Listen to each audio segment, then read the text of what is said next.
I mean, I guess the elevator story is that I grew up with mom and dad, which I was totally fortunate because a lot of my friends didn't have mom and dad at home. Five sisters and a brother, and I had no reason to go the wrong way except time. Both parents were working, and you start hanging out with the wrong people, and one thing leads to the next. And luckily, I had parents that were conscious and took me out of one environment and put me in one that was much better for me. So Compton was rough, but I definitely appreciate my upbringing.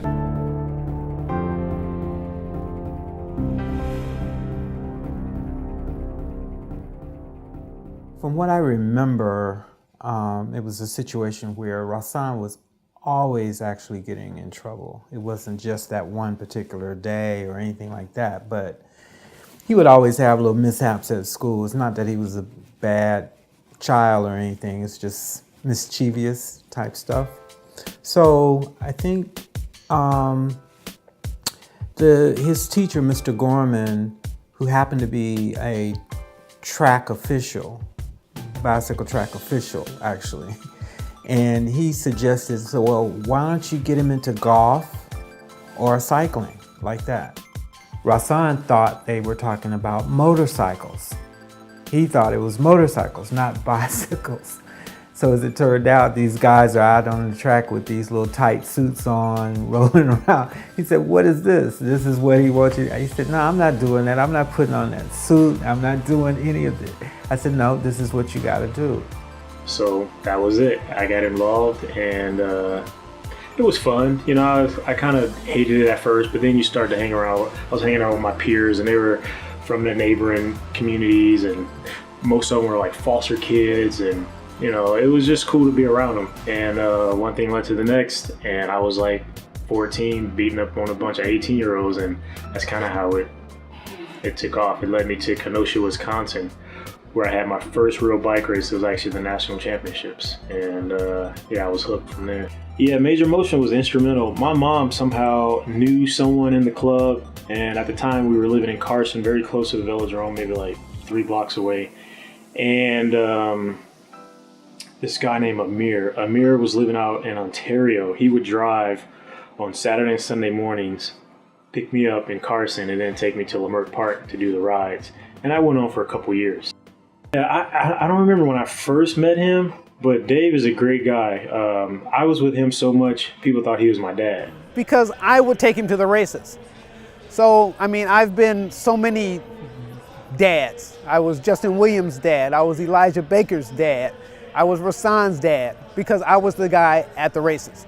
And so when they saw me walking around and I was with these young men, they just put 2 and 2 together and figured that I was his father. So yeah, I've been fathers to a lot of these young guys growing up. Major Motion is 50% of why I'm sitting here right now. That trip to Kenosha, it was that club that raised all the money for me to go. I mean, like, people who have families and their own children were like taking me under their wing and just taking me shopping, buying me duffel bag, like things that I actually needed to go on a trip to be gone for like a week. And it was amazing. And not only did they do it for me, the following few years, I mean, they did it for, we had about maybe 6 kids my age we kind of started our own junior team, and Major Motion supported it 100%. It was probably in my older teen years that I finally realized that I loved to do it, maybe like around 17 or 18. By that time I was making a little bit of money, I was traveling a little bit, but I think it was a trip to like Argentina with the US national team, and I was like, man, I'm traveling, I'm out of Compton, they're paying me to do it, and I'm having fun. This is like super cool, And still at that point, I didn't realize that I could have a career out of it. Being a new guy on the team, I never thought it was challenging, but it was always differences, just being that the way I grew up, for the most part, was totally different from the way most of my teammates grew up. There's black people who ride bikes, there's black people who race, but There's not a lot of black cyclists at a pro level. When I was racing full time, when I first really got into the sport, it was just me, you know? And so you get the stereotypical questions and you get the trying to be funny and clever stuff that's kind of like testing your patience, that's maybe talking about your ethnicity or where you grew up. And again, I always played it cool. I'm trying to keep the peace, you know?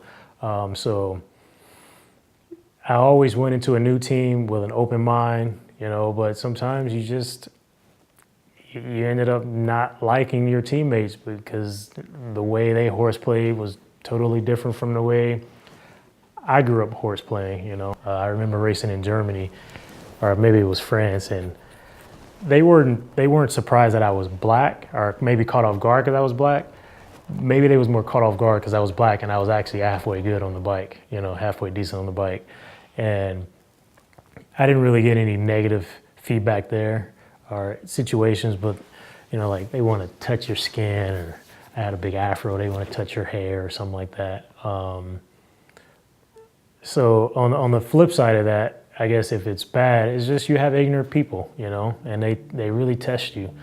About 10 years ago in Wisconsin, I was doing a stage race called Super Week. It was like 21 days of straight racing, and, you know, things get animated, and I'm not making an excuse for the guy, but I remember it very vividly because I was riding really strong, my team was riding really strong, and he couldn't beat us, and he was one of the better guys there. And I remember him saying, like, no one wants your black ass here. We didn't fight or anything, but I made it clear that I was upset, and I literally stopped him and my race, and we stopped right in front of the officials' stand. And I said, if you don't take him out of the race, I will. And they made actions. He ended up getting kicked off of his team, and, you know, he made a public apology. But at that time, it was just too late. I think you can always have a struggle, though, in this sport, being black. At times, I feel like they don't even want us in this sport, because most of us that get into it, we're actually really good, you know. And if it was more black kids from where I grew up when I started riding, who knows where the sport would be. The concept of the foundation started when I was racing in Switzerland, and I was getting my butt kicked in the hills, right?